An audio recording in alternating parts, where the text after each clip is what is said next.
Ketika dunia disarankan sebaiknya lockdown sampai waktu yang lama oleh globalis cabal seperti pernyataan Bill Gates, ternyata pernyataan ini tidak dianggap oleh banyak negara. Globalis marah.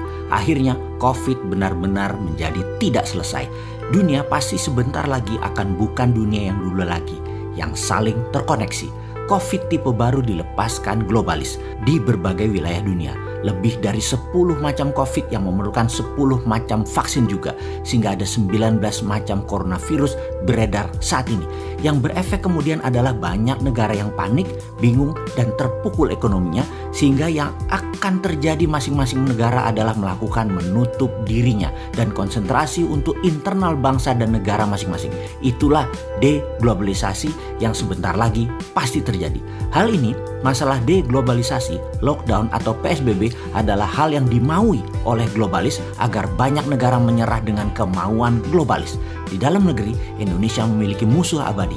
Musuh Indonesia adalah resesi, depresi ekonomi, inflasi, bunga bank yang tinggi, kebijakan politikus yang mementingkan kelompoknya juga untuk negara asing dibela oleh politikus tersebut, negara superpower yang tertarik dengan sumber daya alam Indonesia, dan terakhir, globalis. Itu adalah musuh utama.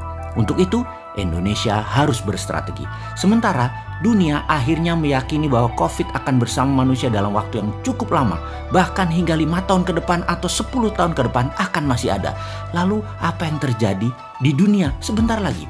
Vietnam dan Thailand yang kelebihan beras mulai menyimpan cadangan berasnya untuk kebutuhan mereka sendiri.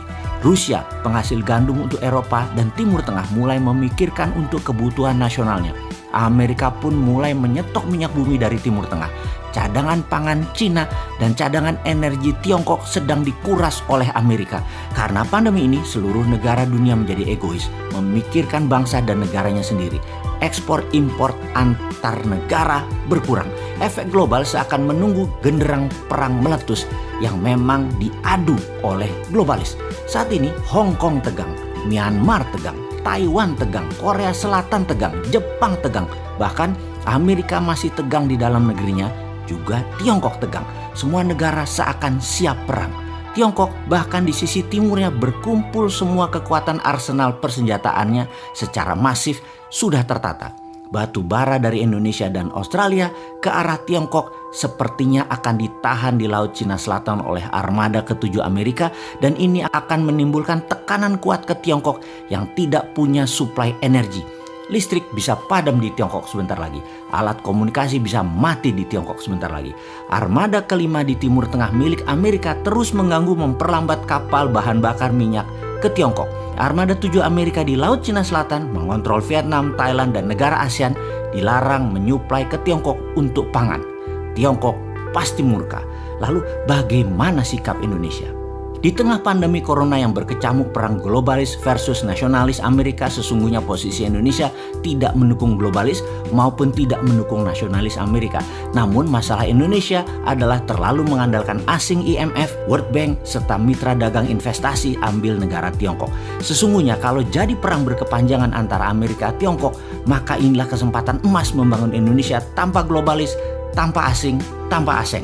Namun sayang, yang terjadi di Indonesia ada sebagian kecil pejabat, ada oligarki, ada kelompok masyarakat bayaran, ada yang tidak tahu apa-apa namun sudah tertanam kebencian mendalam akan kelompok tertentu, putra bangsa tertentu, dan terus saja saling serang, saling jelek-jelekan, dan selalu Indonesia gaduh saat ini.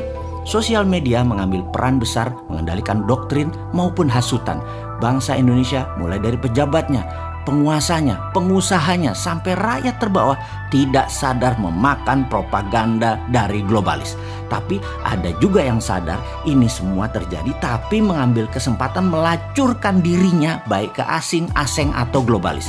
Alih-alih membangun Indonesia yang berdikari, warga Indonesia malah bertarung dengan saudara setanah air. Anggapan bahwa bangsa Indonesia tidak memiliki kemampuan untuk bekerja dan membangun negeri, serta pemahaman bahwa tanpa pinjaman luar negeri Indonesia tidak bisa membangun, sehingga perlu asing, perlu globalis adalah ada di pejabat saat ini yang berkuasa. Ini menjadi titik lemah bangsa Indonesia. Sedemikian tidak percaya dengan kekuatan bangsa sendiri. ide membangun negeri Indonesia untuk berdikari menjadi terhalang dengan keyakinan keilmuan atau hegemoni ilmu dari kelompok kecil pejabat. Lalu ada perintah Sunan Bonang, yaitu perintah menyalakan api.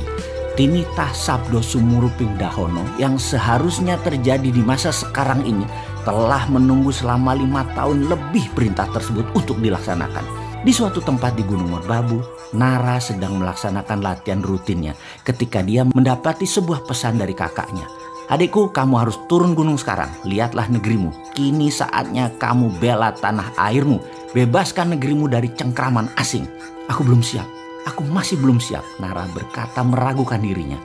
Kamu tak akan pernah siap sampai kamu bertindak. Demikian suara tegas sang kakak.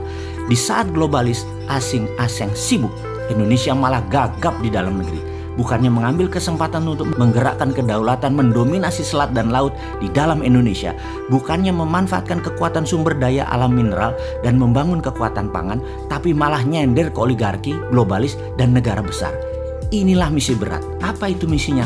Melepas cengkraman globalis, asing dan aseng adalah perjuangan Nara sang kapten Dinaran. Sayang, saat ini ternyata serangan musuh Indonesia yang terbesar seperti depresi, resesi, inflasi, globalis seakan menjadi musuh nomor 2 karena kepercayaan atas kapten Dinaran belum didapat. Masih diragukan, sesama anak bangsa saja saling menjatuhkan.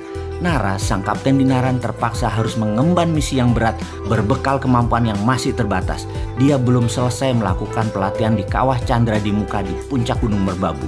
Nara berkata, yang aku takutkan adalah bukan berperang melawan musuh negara, tetapi bertempur dengan saudara sebangsaku sendiri. Inilah buku komik geopolitik, geoekonomi pertama di dunia untuk milenial dan Gen Z, serial Kapten Dinaran. Memiliki alur cerita yang penuh intrik, penuh strategi, penuh drama, dan tidak akan bisa menebak akan kemana jalan ceritanya ini berakhir. Strategi bernegara, negara superpower, globalis cabal yang menggurita, shadow banking, deep state, dan banyak lagi intrik geostrategi dunia terjadi dibahas dalam komik Kapten Dinaran ini.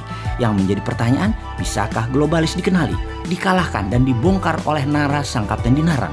Atau Nara akan gagal kemudian menjadi pecundang, atau kelompok lain mengalahkan Kapten Dinaran sebelum dia bergerak melakukan sesuatu? Jawabnya, semuanya mungkin, semuanya bermain dan seru, dan semuanya penuh keterkejutan.